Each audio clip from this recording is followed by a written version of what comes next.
Alors, bienvenue à ce cours de physique moderne, un autre cours sur la radioactivité. Donc, on avait terminé le dernier cours en abordant euh, les trois types de désintégration qu'on trouve dans la nature, c'est-à-dire les désintégrations alpha, bêta, gamma.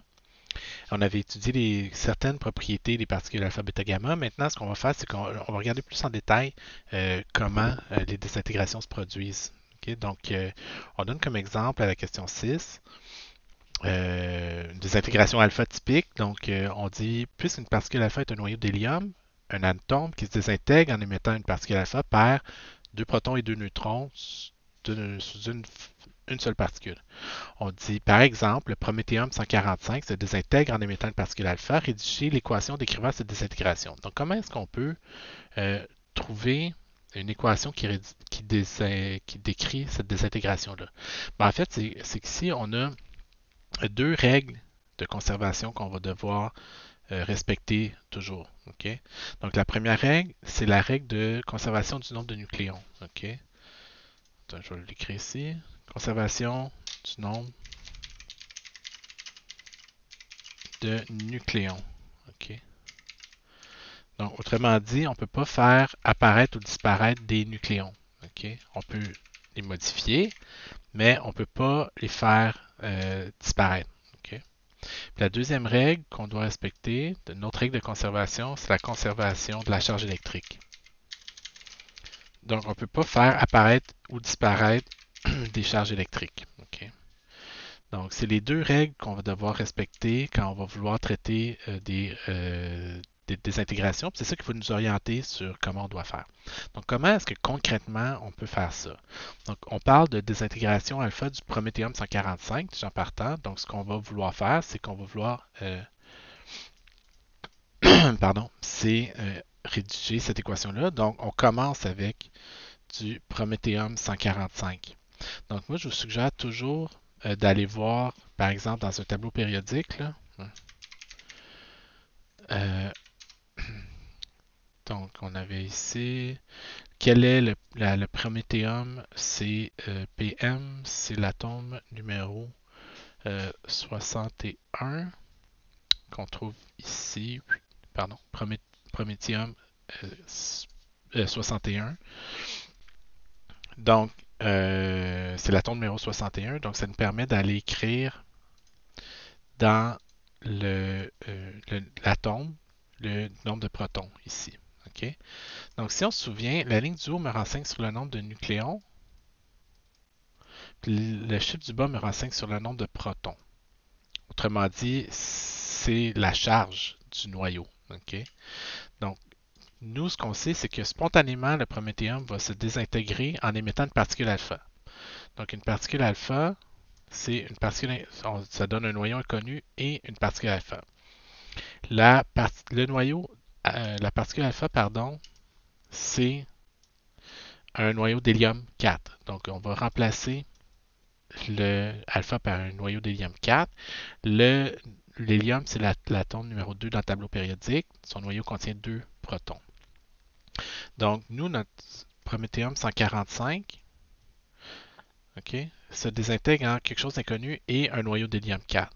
Mais on a deux règles de conservation qui sont appliquées aux deux nombres qui sont ici. Donc, si le nombre de nucléons est conservé, ça veut dire que je dois avoir 145 nucléons du côté gauche de l'équation, je dois avoir 145 nucléons du côté droit de l'équation. Comme il y en a 4 qui sont partis avec le noyau d'hélium, ça veut dire qu'il en reste 141 dans mon noyau inconnu. De la même façon, comme j'avais 61 charges positives du côté gauche de l'équation, je dois avoir 61 charges positives du côté droit de l'équation également. Si j'en ai deux ici, ça veut dire qu'il m'en reste 59 ici. Ce qu'on va faire, c'est que le 59 me renseigne sur l'espèce atomique. Donc, je vais voir l'élément numéro 59, c'est du pracéodyme. Okay? C'est quoi du pracéodyme? J'en ai franchement aucune idée. Okay? J'ai jamais joué avec ça. Donc, mais ça ne m'empêche pas de rédiger l'équation de désintégration que ça donne. Okay? Donc, ce qu'on vous dit, c'est qu'on veut comparer la masse avant puis la masse après la désintégration. Donc, on va comparer la masse totale avant avec la masse totale après. Okay? Encore ici, il va falloir faire un petit peu attention avec les masses parce qu'il va falloir tenir compte des électrons dans les tableaux. On se souvient, nous, il y a deux choses dont il faut se souvenir. La première, c'est qu'on fait de la physique nucléaire, donc on se préoccupe juste des noyaux. Ici, il n'y a pas d'électrons qui sont impliqués là-dedans. Okay?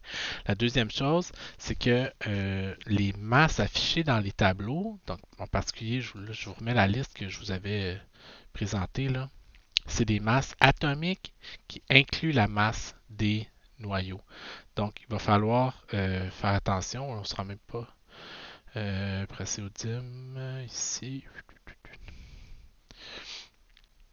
Puis Prométhéum. OK.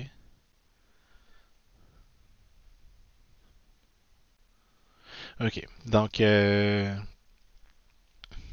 voyons, excusez. Perdu le fil de mes idées. Donc, cette masse-là inclut la masse des électrons. OK. Donc, ce qu'on va faire, c'est qu'on va s'assurer d'avoir le même nombre d'électrons de l'autre côté. Dans mon atome ici, c'est mon noyau plus 61 électrons qui me donne mon atome. Si je prends mon noyau puis j'ajoute 61 électrons, ça me donne mon atome. Ici, j'ai 59 électrons, puis là, j'ai 2 électrons. Donc, j'ai 61 électrons de part et d'autre de l'égalité. OK? Donc, le nombre d'électrons, c'est comme s'il s'annulait dans le fond. OK? Parce que dans les masses, ici, j'ai la masse de 61 électrons qui est de ce côté-là de l'équation. Puis j'ai la masse de 61 électrons au total de l'autre côté de l'équation. Donc, je peux comparer les masses atomiques ici. Ce que je devrais faire, c'est prendre, formellement, ce que je devrais faire, c'est prendre la masse de l'atome de Prométhéum 145, enlever à ça la masse de 61 électrons. OK? Comme ça, il me reste juste le noyau. De l'autre côté, je vais comparer ça avec la masse des produits avant. Donc, avant, j'ai ça. Après la désintégration, j'ai quoi? J'ai la masse du Prométhéum 141, excusez, Praséodyme 141, moins 59 électrons, donc ça me laisse la masse du noyau. Puis j'ai la masse de l'hélium à laquelle j'enlève 2 masses électroniques, ok, pour avoir encore là juste la masse des noyaux. Donc, il faut faire attention. Donc ça, c'est toujours les masses atomiques. Il faut faire la différence, c'est juste faire la différence entre l'atome et son noyau. Okay? Donc, on se souvient, l'atome, c'est le noyau puis le cortège électronique qui l'accompagne. Dans les tableaux, on a les masses des atomes qui sont données. Nous, on se concentre sur la masse des noyaux. Donc, si je veux trouver la différence de masse, je vais faire ça, moins ça, moins ça. On remarque que les électrons s'annulent. Donc, je peux directement trouver mon delta M en comparant la masse avant et la masse des produits de désintégration.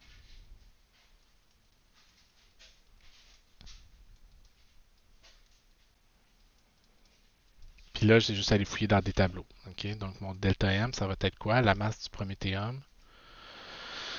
145. 144.912.744.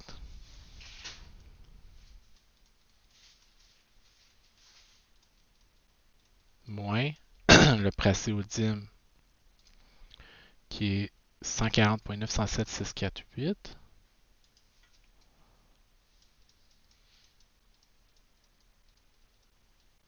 Plus la masse d'un hélium 4. La masse de l'hélium 4.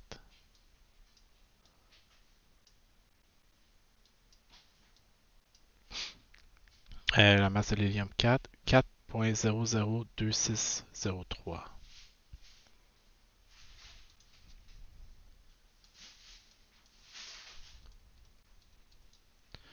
Donc, c'est ça qui va me permettre de trouver la masse, la différence de masse entre les produits avant et les produits après. Okay? Donc, si je fais le calcul, je trouve. Bon, évidemment, j'ai fait une erreur, c'est pas 145, c'est 144.912. Donc, le delta M, moi, je trouve 2.493 fois 10-3 unités de masse atomique. Donc, comme la masse est plus faible après qu'avant, ok, ben, c'est une réaction qui va être exothermique. Ok? Donc, comme c'est une réaction qui est exothermique, c'est une réaction qui peut se produire spontanément. Donc, les seules réactions qui vont se produire spontanément sont les réactions exothermiques. Puis ici, comme la masse après est plus petite que la masse avant, Ça veut dire qu'on a affaire à une réaction qui a dégagé de l'énergie. Combien d'énergie va avoir été dégagée par cette réaction-là, okay, qui est la question en C? Ben, on va multiplier par 931,5 MeV par unité de masse atomique, puis ça va me donner une quantité d'énergie produite, pardon, qui est égale à 2,3 MeV. Okay.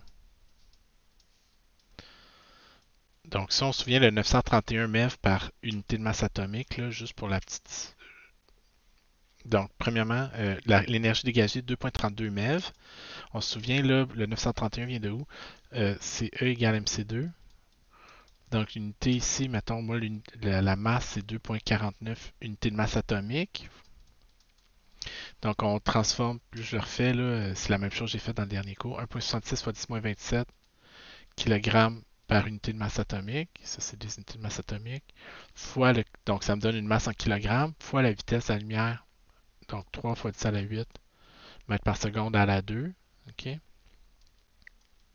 Puis là, je veux l'exprimer en millions d'électronvolts. Donc, je divise par 1,6 fois 10 à la moins 19 joules par électronvolt. Puis je divise par 1 million pour le mettre en millions d'électronvolts. Donc, ça ici, si je calcule tout ça, ça donne 931,5 MeV par unité de masse atomique. OK? Donc, c'est de là que ça vient. OK? Donc, la réaction dégage 2,32 MeV. Sous quelle forme il va être libéré cette énergie-là? Ben, elle va être emportée sous forme d'énergie cinétique par la particule alpha. Donc, la particule alpha va être éjectée avec une énergie de 2,3 MeV environ. Okay? Donc, c'est ça qui me permet ben, dans le fond, c'est pour ça, entre autres, que quand on observe des désintégrations comme ça, la particule alpha va toujours partir avec la même quantité d'énergie cinétique. Donc, elle va toujours suivre la même trajectoire, essentiellement. Okay? Pardon. Donc, c'est ça. Okay? Donc, la particule alpha va toujours partir avec la même quantité d'énergie cinétique. Donc, on dit, ça peut sembler étrange que le noyau se débarrasse simultanément de 4 nucléons regroupés en une seule particule alpha. Pourquoi ça ne pourrait pas, mettons, 2 protons, 2 neutrons, ou juste un proton, ou juste un neutron? OK? Ben, c'est pour les mêmes raisons. OK? Donc, il y aurait deux choses à faire avec ça ici. C'est que la première chose, c'est qu'il faudrait, par exemple, regarder c'est quoi l'équation de désintégration. Ici, on aurait la même équation de désintégration. On aurait du prométhéum 145 qui donne du pracéodium. Excusez, c'est le contraire. Là. Tout mêlé, évidemment. OK. C'est PM qui donne du PR. OK. Du prométhéum qui donne du pracéodium plus 2 protons plus 2 neutrons. Ben là, ici, il faudrait comparer les masses avant. Donc la masse, c'est toujours la même. Donc la masse de mon pardon, de la masse avant, j'aurais la masse du prométhéum qui était 144.912.744, mettons. OK. Après, par contre, là, j'aurais quoi? J'aurais la masse du pracéodium qui est 140.907.647 plus deux fois la masse d'un atome d'hydrogène, 0,07825, plus deux fois la masse d'un neutron, 8655, 8665. Tout ça additionné ensemble, ça donne une masse totale après de 144.9402.062. Ce qu'on remarque, 912, 940. Donc la masse après est plus grande que la masse avant. Ça veut dire que c'est une réaction qui est endothermique. C'est une réaction qui ne va pas se produire spontanément. Okay? Donc c'est pour ça qu'on n'observe jamais, en fait, deux protons, deux neutrons partir. Okay? Même un proton ou un neutron, ça ne marche pas. Parce que si j'avais juste, par exemple, un proton, okay? Donc en E, un seul proton, j'aurais donc mon PM, prométhéum, qui donnerait quelque chose, puis un proton. Ben, un proton, déjà en partant, c'est une charge positive, c'est un nucléon. Donc, si je veux respecter la conservation de la charge, il faut que ça soit l'atome numéro 60. Puis, si je veux conserver le nombre de nucléons, c'est l'isotope 144. Donc, c'est quoi l'atome numéro 60 dans le tableau périodique? C'est du néodyme. OK? Donc, c'est du néodyme. Oups. Pardon. On va aller regarder c'est quoi la masse atomique du néodyme. L'isotope 144 du néodyme il est ici, 143.910. Donc, 143.910 0083. Un proton, c'est 1.007825. Donc, si j'additionne ça, ça donne 1.44 fois 918 essentiellement. 918. Mais la masse du praséodyme, c'est 912. OK? Donc, avant, j'ai 144.912. Donc, encore là, c'est une réaction qui est endothermique. OK? Donc, oui, c'est ça. Endothermique, donc ça ne s'observera pas. La masse après, plus grand que la masse avant, ça ne s'observe pas. Un seul neutron. OK? Donc, 145 ppm donne 140. Excusez, donc un neutron, c'est 1, 0. OK? Donc, c'est un nucléon qui n'a pas de charge. Donc, ça va donner 61, 144. Donc, on compare le Prométhéum 144. On ne l'a même pas dans le tableau ici. OK. Celui-là, je l'ai trouvé dans le manuel. Ben, en fait, je les ai tous trouvés dans le manuel. Là. Dans le manuel, on les donne. Pardon. Donc, la masse du Prométhéum 144. Ça, on a encore une masse avant de 144.912,7 à peu près. Ici, ça a une masse de 143.912588. Puis ça a une masse de 1.008665. Donc, ça me donne une masse totale de 1,44.921, qui est encore plus grand que tantôt. Donc, c'est impossible de prendre cette masse-là puis d'obtenir cette masse-là. OK? C'est plus grand après qu'avant, réaction impossible, encore là. Donc, c'est vraiment des réactions qui seraient endothermiques qu'on n'absorberait pas dans la nature. OK? Ben, dans des conditions spontanées, en tout cas. Okay? Si des réactions endothermiques, ça peut se produire des réactions endothermiques, mais ça ne se produira pas de façon spontanée. Donc, ça, c'est pour les désintégrations alpha. Pourquoi on émet des particules alpha quand on y pense un petit peu? En fait, c'est parce que la particule alpha est excessivement stable. OK? Donc, si on regarde, on l'avait ici. Donc, si on regarde la stabilité de l'hélium 4, on se souvient, là, ça, c'est une échelle de stabilité. Plus l'énergie de liaison par nucléon est élevée, plus la particule est stable. Mais c'est que le noyau d'hélium 4 est excessivement stable comparé à ses voisins. Okay? Donc, le deutérium, le tritium, l'hélium 3, c'est toutes des affaires qui ont une énergie de liaison par nucléon de 1, 2, 3 MeV. L'hélium 4 a une énergie de liaison par nucléon de 7 MeV. Ce que ça veut dire, c'est que dissocier une molécule, la réaction de former l'hélium 4 produit beaucoup d'énergie, puis à l'inverse, de briser un noyau d'hélium 4, ça prend beaucoup d'énergie là aussi. Donc c'est plus facile pour le noyau d'éjecter une particule alpha au complet parce que la particule alpha est elle-même très fortement liée. Okay? Donc c'est ça qui va se produire spontanément. Les autres réactions ne se produiront pas spontanément parce que les énergies de liaison par nucléon sont plus faibles ou inexistantes dans le cas de juste un proton. Ça n'a pas d'énergie de liaison, c'est pas lié par définition. Donc, parce que l'énergie de liaison par nucléon de l'hélium 4 est très très grande relativement à ses voisins là, dans le tableau périodique, ben, c'est pas un tableau périodique, c'est le tableau ionique, je sais pas comment ça s'appelle en fait. Là. Mais c'est pour ça que une désintégration alpha va se produire, mais jamais vous verrez un proton ou un neutron être éjecté spontanément d'un noyau. Okay?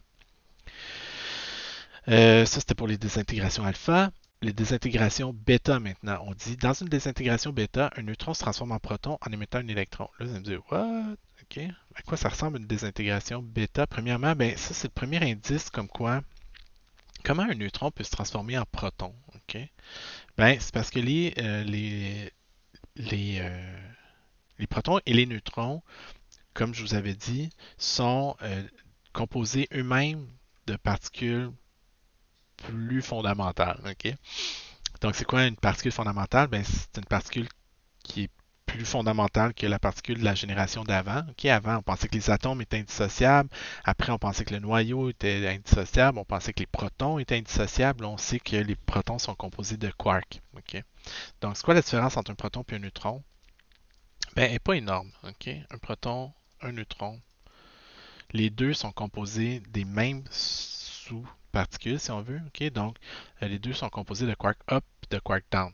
Donc, un quark up, c'est quelque chose qui a une charge de plus 2 tiers. Puis un quark down, c'est quelque chose qui a une charge de moins un tiers. Là, vous allez me dire, oh, attends un peu, la charge E, c'est pas la charge fondamentale que toutes les particules ont? Oui, sauf pour les quarks. Okay? Donc, les quarks up ont une charge de plus 2 tiers de la charge électrique fondamentale. Puis les quarks down ont une charge de moins un tiers de la charge électrique fondamentale. Donc, un proton, c'est composé de deux quarks up puis de un quark down. OK? Donc, vous avez 2 tiers plus 2 tiers moins un tiers, ça donne une charge plus 1. OK? Un neutron, c'est composé de un up et 2 down. Donc, vous avez plus 2 tiers, moins un tiers, 0. OK? Donc, la différence entre un proton et un neutron est ici. OK? Donc, quand vous avez une désintégration bêta, OK, ce que vous avez, si vous avez un neutron, en fait, c'est dans l'autre sens, le neutron va se transformer en proton, puis vous allez avoir un électron qui va disparaître. OK? Comment ça se passe concrètement? OK?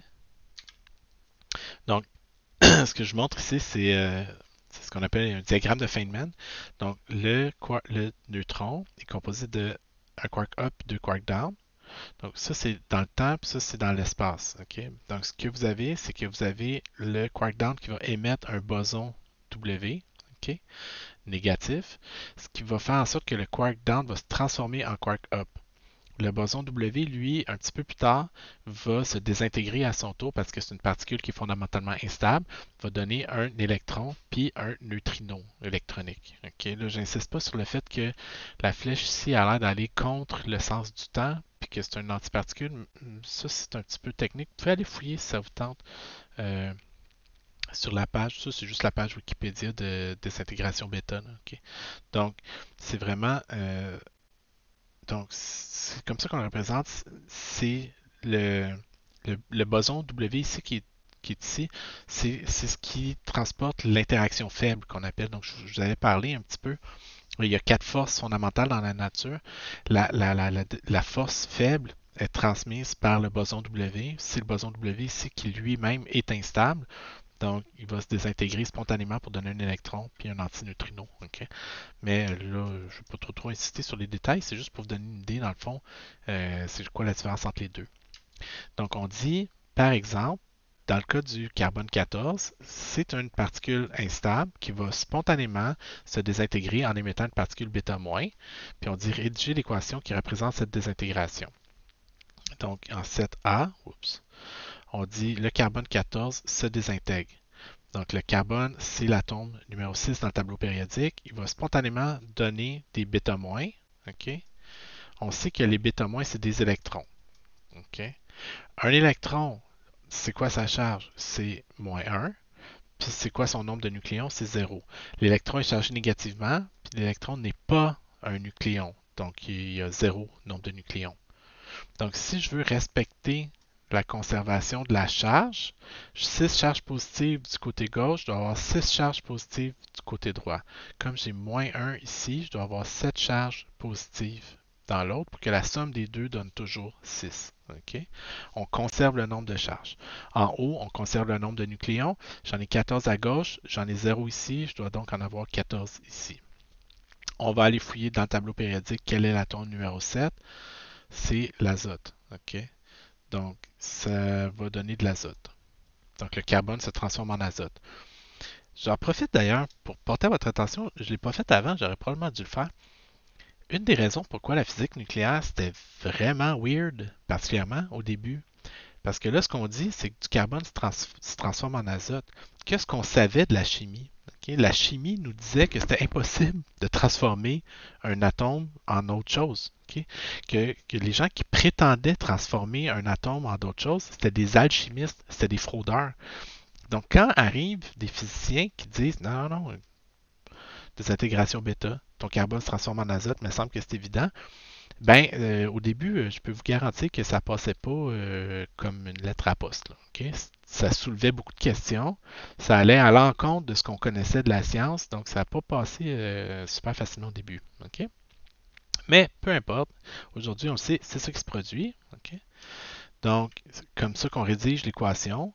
Calculer l'énergie libérée dans cette désintégration, ben, on va faire la même chose. Donc, on va calculer la différence de masse. Donc, on va prendre la masse du noyau de carbone 14. Donc, je vais prendre la masse de l'atome de carbone 14 moins 6 électrons pour garder juste le noyau. Puis, de l'autre côté, qu'est-ce que j'ai? J'ai l'azote 14. Donc, je vais prendre la masse de l'atome d'azote 14 à laquelle j'enlève cette masse électronique. Puis j'ai une masse électronique ici. Okay? Donc, encore une fois, ça c'est le noyau de carbone. Okay? Ça c'est le noyau d'azote.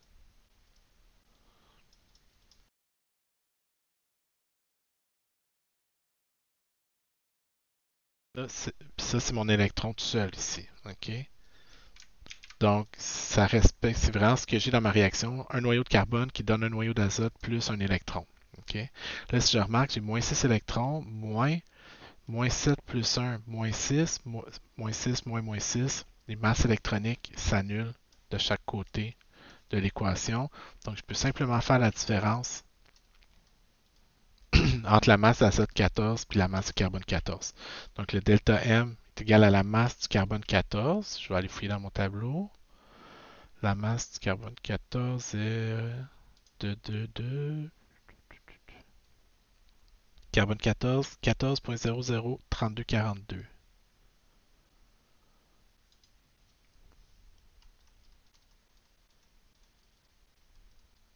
Wow, je suis dyslexique un peu. 3242. La masse de l'azote 14 est de 14.003074.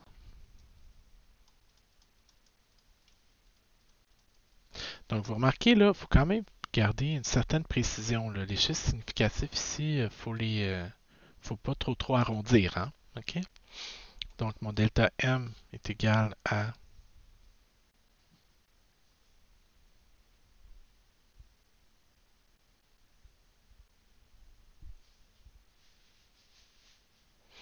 1.68 fois 10 moins 4 unités de masse atomique. Puis si je veux trouver l'énergie, je vais prendre ça, multiplié par 931.5, puis ça donne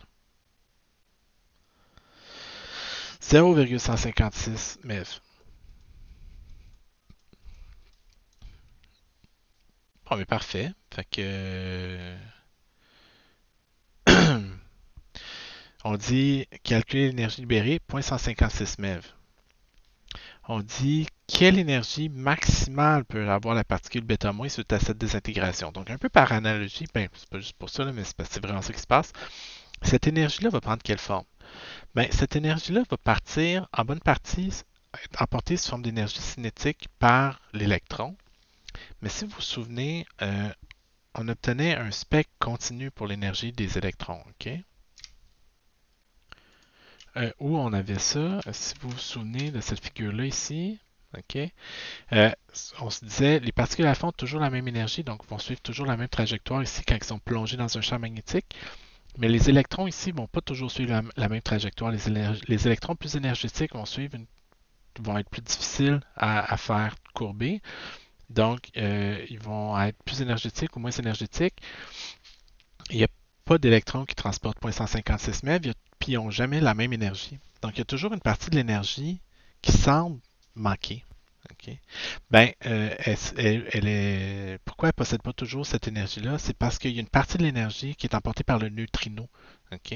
Donc, un neutrino est aussi produit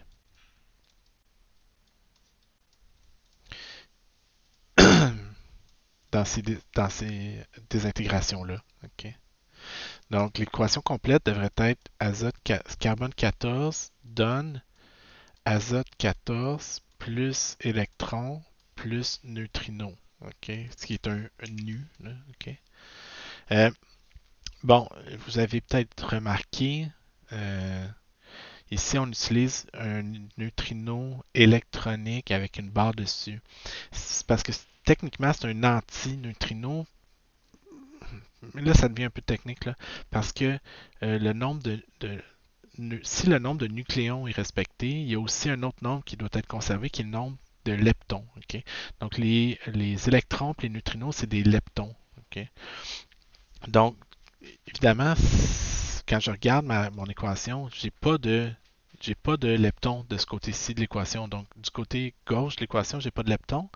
Donc, je dois pas avoir de leptons du côté droit de l'équation non plus. OK? L'affaire, c'est que le nombre de leptons, ici, le nombre qu'on associe, le nombre leptonique, quand on a une particule, le nombre leptonique est plus 1. Quand on a une antiparticule, le nombre leptonique est moins 1.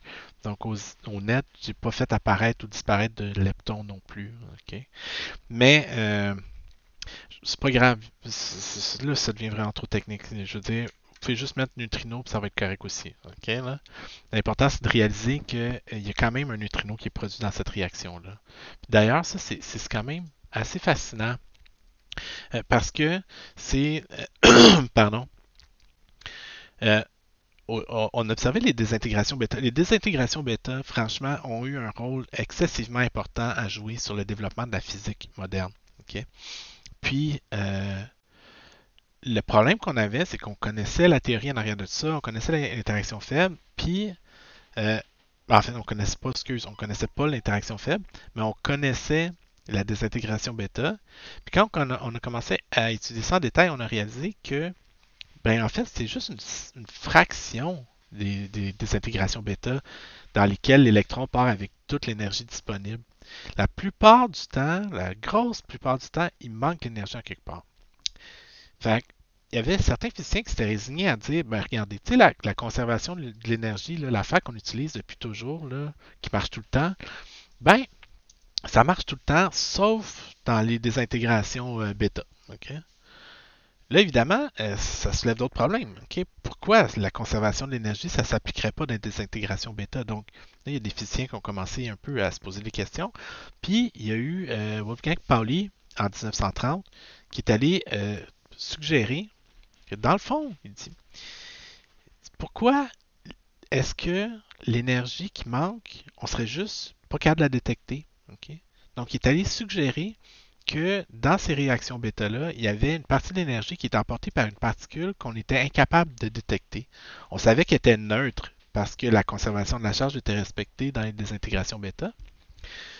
Puis, on a... Pauli s'est juste dit, ben, probablement que cette particule-là interagit juste trop faiblement avec l'environnement pour qu'on soit capable de la détecter. Donc, on l'a baptisé l'année d'après, c'est Fermi, le Fermi du réacteur nucléaire de Chicago de l'autre cours, qui a proposé d'appeler ça un neutrino, qui veut dire un petit neutre. Okay? Puis, en 1934, Fermi va proposer l'existence d'une nouvelle force okay, qui n'a jamais été détectée, qui est l'interaction faible, dont je vous parlais un petit peu. Donc, là, si vous me suivez, okay, on part de il manque de l'énergie dans les désintégrations bêta. Ça n'a pas l'air de respecter la conservation de l'énergie. On suggère en 1930 que cette énergie-là est juste emportée par une particule qu'on n'est pas capable de détecter. En 1931, Fermi va proposer d'appeler cette particule-là hypothétique le neutrino. Puis pour expliquer l'existence de cette particule hypothétique qui n'a jamais été détectée, il va proposer l'existence d'une force qui n'a jamais été observée. la force nucléaire faible. OK? Puis, ça va prendre 25 ans par la suite avant qu'on réussisse à détecter des neutrinos pour la première fois. Puis ça, c'est l'expérience de Reince et de Cohen qui ont réussi à détecter des neutrinos pour la première fois en 1956. OK? Donc, ça, je trouve, c'est un des plus beaux accomplissements de la physique. Moi, c'est là que ça montre le pouvoir des maths, selon moi. OK? On part de quelque chose, ou le principe de conservation d'énergie. On part de ça, puis on pousse le concept à la limite, puis on va suggérer l'existence d'une particule qui n'existe pas. On va même créer toute pièce une force qu'on n'a jamais détectée pour expliquer l'existence d'une particule qu'on n'a jamais observée. Puis ça prend 25 ans avant qu'on réussisse à faire une expérience assez sensible pour détecter les neutrinos. Okay? Donc ça, en tout cas, c'est un beau succès de la physique. C'est les mêmes neutrinos d'ailleurs, pour faire le lien, dont on parlait quand on parlait des tubes photomultiplicateurs au début de la section sur la physique moderne. On avait parlé de l'expérience Snow à Sudbury là, dans une mine, une ancienne mine de nickel là, dans le nord de l'Ontario. Ben, excusez pas dans le nord de l'Ontario, dans le coin de Sudbury. Ben, c'est les mêmes neutrinos qu'on détecte maintenant de façon beaucoup plus routinière qu'on le faisait auparavant. Donc, bravo à messieurs Pauli et surtout à monsieur Fermi qui a proposé l'existence d'une force jamais observée. Moi, je suis complètement flabbergasté par ça. Donc, vous pensez que ça va pas plus loin que ça? Ben non. OK? On a aussi quelque chose d'autre qu'on appelle un positron. Donc, on a des désintégrations de type bêta plus. Dans une désintégration bêta plus, un proton se transforme en neutron en émettant un anti-électron, un positron, donc un électron chargé positivement. OK? Là, ça aussi, c'est assez weird si on veut. OK? Donc, si on regarde, on a le schéma ici. Donc, un proton va émettre un boson W+, chargé positivement. Ce boson W+, va se désintégrer en émettant un anti-électron, on appelle ça un positron, puis un neutrino électronique. Donc à ce moment-là, le quark up va se transformer en quark down, le proton va se transformer en neutron. Donc ça c'est dans le détail, si on veut, l'interaction, la désintégration bêta plus maintenant. Okay. Donc qu'est-ce que c'est qu'un positron? Un positron, c'est un anti-électron. C'est une particule qui a la même masse qu'un électron, mais qui a une charge positive. Okay? Plus une des propriétés qu'ils ont, c'est que quand les deux se rencontrent, okay, les deux vont s'annihiler okay, en donnant un gros flash de lumière, deux photons qui vont s'en aller à 180 degrés l'un de l'autre. Puis si vous calculez la masse ici d'un positron puis d'un électron, c'est 2 fois 540. La masse d'un électron, c'est 511 keV. Okay? Ben, vous avez un électron et un positron, la somme des deux donne 2 fois 511 keV, donc à peu près 1 MeV. Ben, ça va donner 2 photons. Puis si vous calculez l'énergie des photons, ça va être à peu près 1 MeV aussi. Okay? Donc ça, c'est une réaction de désintégration, si on veut. Positron-électron se transforme en lumière. Et comme dans toutes les réactions, évidemment, vous avez la réaction inverse qui est possible. C'est-à-dire, vous prenez un photon de très haute énergie, okay, un rayon gamma de très haute énergie qui transporte plus d'un MeV d'énergie. Si ce photon-là frappe une particule, mettons, là, vous avez un rayon gamma qui arrive de l'espace, qui frappe un atome d'azote dans la haute atmosphère, ben, il y a une bonne probabilité que dans l'explosion que ça crée, il y a une partie de l'énergie qui soit convertie pour faire apparaître une paire positron-électron. Donc, si une réaction de désintégration peut se produire quand le positron puis l'électron, quand le positron et l'électron se rencontrent, ça donne des photons. Mais vous pouvez aussi avoir des photons qui se rencontrent pour donner une paire positron-électron. Évidemment, ça ne durera pas très longtemps parce que dès que le positron va rencontrer un électron, ils vont se réannihiler pour redonner des photons, mais l'énergie va être conservée, bien évidemment. Pourquoi est-ce qu'il n'y a pas de positrons dans la nature? En fait, c'est juste parce que dans l'univers, il y a plus de matière que d'antimatière. Donc, imaginez qu'au début de l'univers, s'il y avait eu exactement autant de matière que d'antimatière, ben, toute la matière se serait annihilée avec toute l'antimatière, puis il resterait juste de la lumière dans l'univers. Pourquoi il y a de la matière? Ben, c'est parce que d'une façon ou d'une autre, il doit y avoir plus de matière que d'antimatière, parce qu'après que toute l'antimatière se soit annihilée, il restait une faible fraction de matière. Donc, pourquoi il y a plus de matière que d'antimatière dans l'univers? Et je vous niaise pas, là. C'est pas clair. OK? Donc, pourquoi il y a plus de matière que d'antimatière dans l'univers? Ben, vous irez fouiller un petit peu. Des indices qu'on a, c'est la. Attendez une seconde. C'est- Parce que tout ce qu'on sait, c'est que tout est en équilibre dans la nature. Donc, donc, vous irez fouiller sur la violation de la symétrie charge-parité. OK? Donc, c'est que toutes les réactions sont supposées être symétriques dans un sens ou dans l'autre. Mais il y aurait certaines. euh, donc, dans le fond, pourquoi? OK? C'est littéralement un problème sans solution à date. Là, OK? Donc, on a des pistes de solutions qui nous permettent de tester ça. Donc, la violation CP, c'est un exemple de piste qu'on suit pour essayer de trouver pourquoi il y a plus de matière que d'antimatière dans l'univers. Puis, c'est pas une joke, là. On comprend pas pourquoi il y a de la matière dans l'univers. Ok, ça peut sembler complètement niaiseux dit comme ça, là. Ah, excusez, hey, je ne mets pas dans la bonne fenêtre. Vous irez fouiller sur la violation CP, comme je vous disais. Donc, c'est pas une joke, là. C'est un problème dans la physique moderne. Pourquoi il y a de la matière dans l'univers? Ok? Pourquoi il n'y a pas juste de la lumière dans l'univers? Ça serait tellement plus simple. Ben non, il y a un surplus de matière, puis on ne sait pas exactement pourquoi. OK, vous irez fouiller là-dedans, là, je veux dire, là, ça devient excessivement trop technique pour le niveau du cours ici. Là, OK? Mais, donc, on dit c'est euh, la matrice Kabibo-Kobayashi-Maskawa dans le domaine des quarks, ou il y a une autre source qui est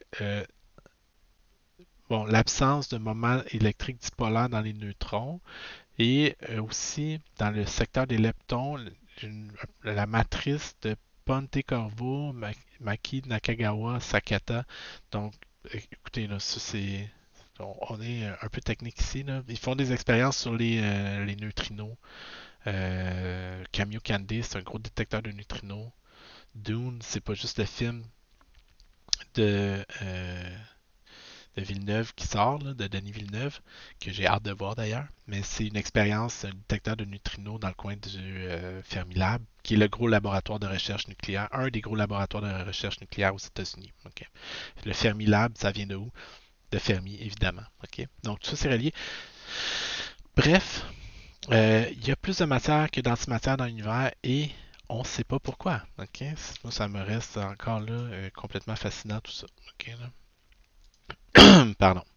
Donc, ce que je voulais dire, on est rendu où? Donc, on va faire un exemple de désintégration bêta plus ensemble. Donc, un exemple de désintégration bêta plus.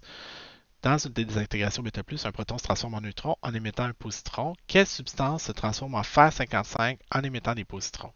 Donc, nous, on fait une désintégration bêta plus ici. Donc, on a une substance inconnue qui va donner du fer 55 puis des positrons. OK? Donc, la première chose qu'on va faire, c'est essayer de remplir les chiffres, les nombres quantiques qu'on ne connaît pas là-dedans. Bon, le fer, c'est l'atome numéro combien? Tableau périodique, le fer, atome numéro 26. Donc, 26 ici. Un positron, c'est quoi? Ben, ce n'est pas un nucléon, donc le nombre de nucléons est 0, et c'est un électron chargé positivement. Donc, ça a une charge plus 1. Donc, si je veux respecter la conservation du nombre de nucléons, je sais que mon isotope inconnu contient 55 nucléons, puis que si je veux respecter la conservation de la charge, je dois avoir 27 protons. Donc, c'est l'isotope 55 de l'atome numéro 27. Quel est l'atome numéro 27? Le cobalt. OK? Donc, cobalt 55 subit une désintégration bêta. donne du fer 55, puis un antineutrino, un antiélectron, un positron.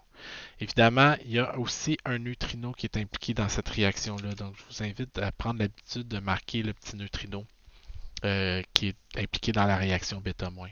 OK? Encore la même question, quelle est l'énergie dégagée dans cette désintégration? Ici, on va faire un petit peu attention. Donc, on va faire la même chose. Comparer la masse des produits avec la masse, dans le fond, la masse avant avec la masse après. Donc, la masse avant, j'ai un noyau de cobalt 55. Donc, je vais prendre la masse d'un atome de cobalt 55 à laquelle je vais enlever 27 fois la masse des électrons. OK? Pour garder uniquement le noyau. Après, de l'autre côté, je vais avoir la masse de mon fer 55, de laquelle je vais devoir soutirer la masse des 26 électrons qui accompagnent le noyau. Puis, j'ai aussi un positron. Sa masse, c'est M électronique. Les neutrinos n'ont pas de masse. OK? Donc, mon delta M, c'est ça ici. Là, qu'est-ce que je regarde? Moins 27, moins 26 plus 1. Oh, moins 26 plus 1, ça donne moins 25. Moins 27, moins 25, ça fait... Oups, il y a deux masses électroniques qui restent. OK? Donc, le delta M, c'est la masse du cobalt 55 moins la masse du fer 55. Mais là, j'ai moins 27 plus 25 moins 2 ME. OK? Donc là, faites très attention. OK? La masse des électrons ne s'annule pas dans les bêta plus. OK? Elle s'annule partout dans toutes les autres. Vous remarquerez, là, dans toutes les désintégrations qu'on a faites depuis le début, la masse des électrons finissait toujours par se balancer des deux côtés. OK? Mais pas dans les bêta plus. Dans les bêta plus, puis il faut faire attention, c'est pas parce que les réactions bêta plus sont intrinsèquement différentes des autres. C'est juste parce que de la façon que nos tableaux sont faits, il y a une différence pour les bêta plus. Mais c'est strictement à cause que nos tableaux listent la masse des atomes au lieu de lister la masse des noyaux qu'il y a une différence de traitement entre les bêta- et les bêta+, par exemple. Si les tableaux qu'on a listaient la masse des noyaux, on verrait aucune différence au niveau de la forme pour les relations qu'on trouve pour les delta M. Okay? Donc les différences de masse seraient toujours pareilles si on donnait la masse des noyaux dans les tableaux au lieu de donner la masse des atomes dans les tableaux. Okay? C'est bien important de remarquer, là, autrement dit, c'est vraiment pas dû à une différence intrinsèque avec les bêta+. Les bêta+ sont pas différentes. Ben, ils sont pas pareils, là, mais je veux dire, ils n'ont rien de spécifique qui fait qu'on doit tenir compte de la masse des électrons plus que dans les autres. Okay? Je pense que je l'ai dit 4 fois, là, ça devrait être clair. Okay? Donc, quelle énergie? Ben, je vais aller fouiller dans mon tableau. C'est quoi la masse du cobalt? OK, là, je dis... Pardon. Donc là, il faut que je fasse attention. Donc, la masse du cobalt 55, là, vous irez fouiller, c'est 54,942,001 moins la masse du fer 54,938296 moins 2 fois la masse d'un électron. Okay? Là, c'est quoi la masse d'un électron? Il faut faire attention en unité de masse atomique. Donc, moins 2 fois la masse d'un électron, c'est 9,11 fois 10 à la moins 31 kg. Mais on se souvient que unité de masse atomique, c'est 1,66 fois 10 moins 27 kg. Donc, il faut que je divise par 1,66 fois 10 à la moins 27 kg par unité de masse atomique. OK? Donc ça me donne 0,000549 unités de masse atomique. Okay? Donc la masse d'un électron en unité de masse atomique, c'est 0,00549. Okay?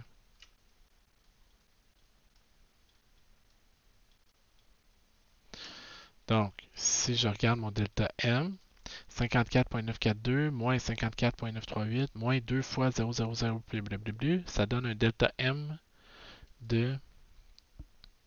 Je n'ai pas calculé. Ouais, c'est bon, il faut que je le calcule. Donc, ça me donne un delta M de 2,607 fois 10 à la moins 3 unités de masse atomique. Si je veux trouver l'énergie, je vais multiplier ça par 931,5. Ça me donne 2,42, 2,43 MeV. OK. Dans ma désintégration bêta plus, évidemment, cette énergie-là va prendre quelle forme? Ben, il y a une partie de l'énergie qui va être emportée par le neutrino, le reste va être sous forme d'énergie cinétique pour le positron. OK? Donc, c'est le même type de réaction qui se produit. C'est encore là un autre indice comme quoi il y a de quoi qui ne fonctionne pas. La capture électronique, c'est un peu bizarre, entre guillemets, mais c'est la réaction inverse. Donc, si dans une... je l'avais plus là. OK, bêta decay.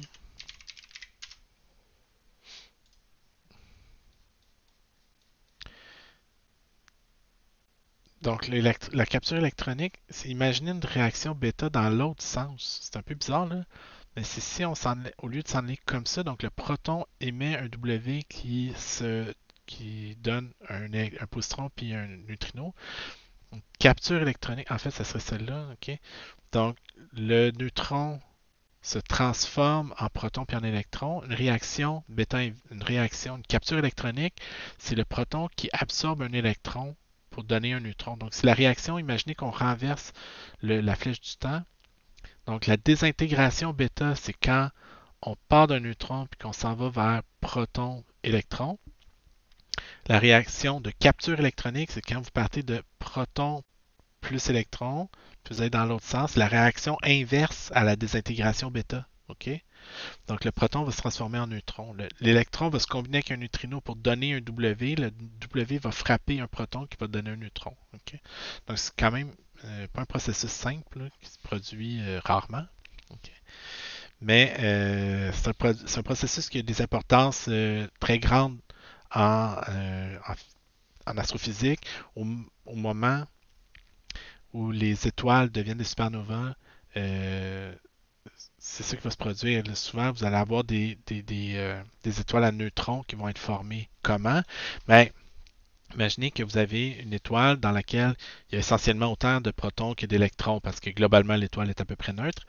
Ben, quand vous avez la pression puis la température qui augmentent, donc l'étoile cesse de... Le noyau est en fer, là, il n'y a plus de réaction exothermique possible. L'étoile s'effondre sur elle-même.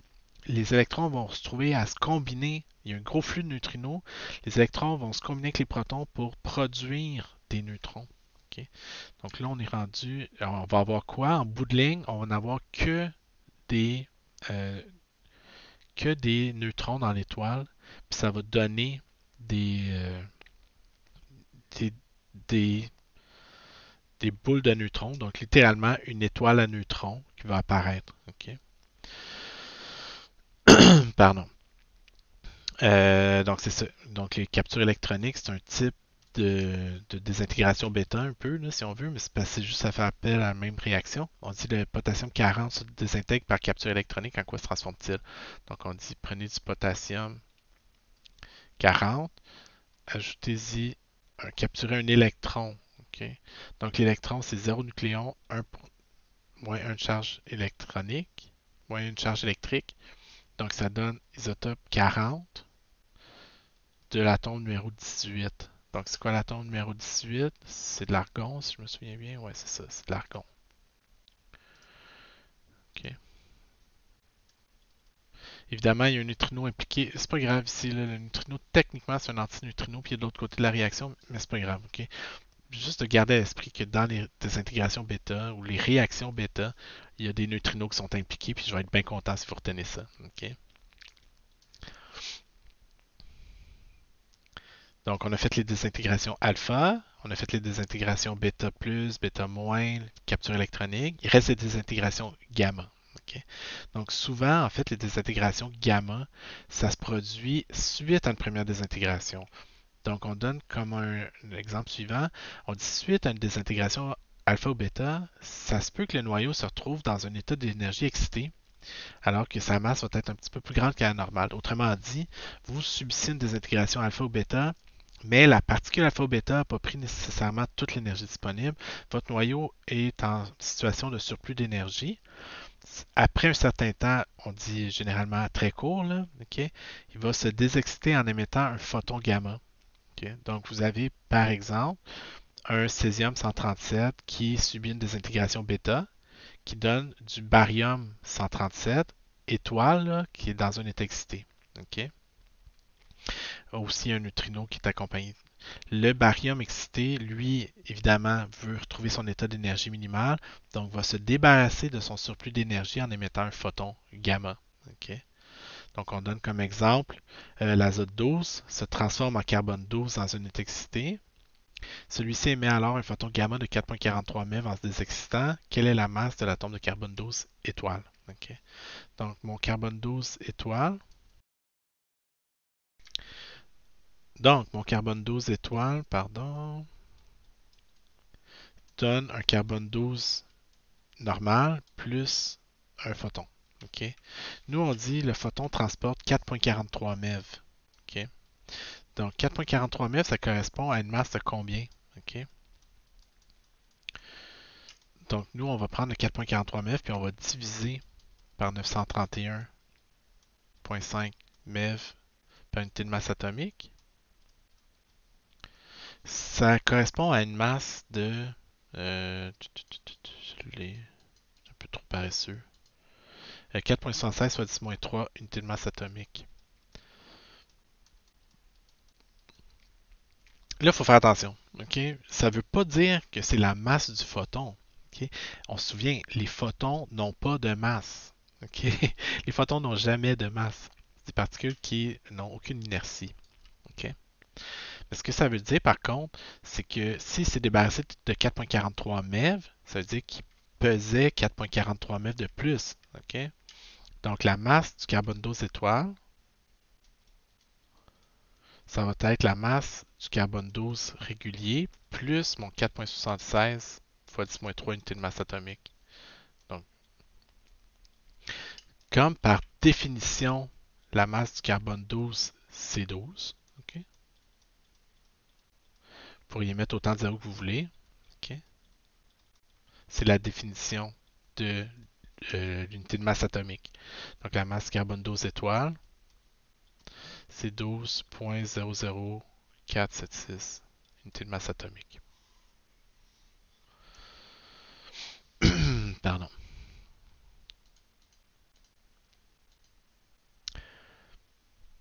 Donc c'est bon. Okay. Donc on a couvert quoi? Des intégrations alpha, des intégrations bêta et des intégrations gamma. Okay. Dans les bêta, il faut faire attention. Il y a des bêta plus, des bêta moins, des captures électroniques.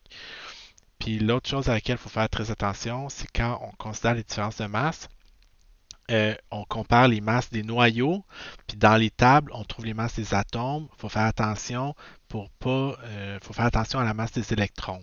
On remarque que la masse des électrons s'annule toujours dans des intégrations alpha, bêta moins, dans les calculs des énergies de liaison, dans tout ça. Mais dans les désintégrations bêta plus, les masses des électrons ne s'annulent pas. C'est juste dû à la forme des tables qu'on utilise. Encore une fois, je précise, là, pour pas que vous pensiez que il y a quelque chose de si spécial que ça des intégrations bêta plus. C'est juste parce que nos tables donnent les masses des atomes. Mais il faut faire attention quand on a des bêta plus avec les données qu'il y a dans les tables. C'est ça que ça veut dire. Donc ça va. Donc, juste avant qu'on parle, de quoi on vient de parler? On vient de parler qu'il y a des atomes qui sont spontanément radioactifs. Okay? Il y a des atomes qui sont instables qui vont se désintégrer avec le temps, spontanément. Il y a une question que peut-être que vous vous posez, mais probablement pas. C'est ouais, mais s'ils sont instables, pourquoi ils se désintègrent pas tout de suite? Pourquoi il y en a qui existent même s'ils sont instables? Ben, brièvement, puis on va y revenir plus en détail pour au prochain cours. Mais Si on y pense un petit peu, imaginez que vous êtes une particule alpha, ok, dans un puits de potentiel nucléaire attractif. Ok, vous vous souvenez de ça tantôt, là? On disait vous avez le potentiel coulombien répulsif. Vous avez, si la particule alpha est suffisamment proche, elle va être attirée par le potentiel attractif nucléaire, puis elle va être prise dans le puits, donc elle va faire partie du noyau. Quand vous avez une désintégration alpha, c'est parce que la particule alpha qui est ici, dans le noyau, à un moment donné, elle se retrouve à l'extérieur du noyau. Okay? Donc, en théorie, il faudrait qu'elle passe par-dessus la barrière de potentiel pour être capable de sortir de là. Mais pourquoi qu'il y a certains atomes radioactifs, puis certains qui ne le sont pas, puis d'autres qui le sont plus ou moins? Ben, c'est parce que la probabilité que la particule alpha traverse la barrière, elle dépend de la nature des espèces atomiques. Donc, typiquement, la particule alpha dans le noyau, elle possède une énergie cinétique en bas de 10 MeV. Okay, là. Mais la barrière de potentiel qu'elle doit traverser peut faire de 30 à 100 MeV facile. Okay? Donc, comment une particule qui transporte 10 MeV d'énergie peut passer par-dessus un mur de 30 MeV de haut? Okay? Mais ça, c'est relié à la mécanique quantique au niveau vraiment fondamental. Si on se souvient, on avait parlé entre autres des règles du principe d'incertitude d'Eisenberg. Okay? On avait dit delta x fois delta p doit être plus grand que h. Mais il y a aussi une relation qui dit que delta f fois delta t doit être plus grand que h. Ça, ce que ça veut dire, c'est que si on mesure l'énergie moyenne, ben, l'énergie moyenne qu'on va trouver, on va avoir certaines incertitudes sur l'énergie. Plus l'intervalle de temps est petit pendant lequel on mesure l'énergie, plus l'erreur sur l'énergie est grande. Donc, ça veut dire, d'une certaine façon, que la particule alpha, pendant une très courte période de temps, on peut emprunter de l'énergie. Tant que l'énergie moyenne est respectée pendant un certain intervalle de temps, elle peut fluctuer. Puis ça a des conséquences vraiment weird, en particulier quelque chose qu'on appelle l'effet tunnel.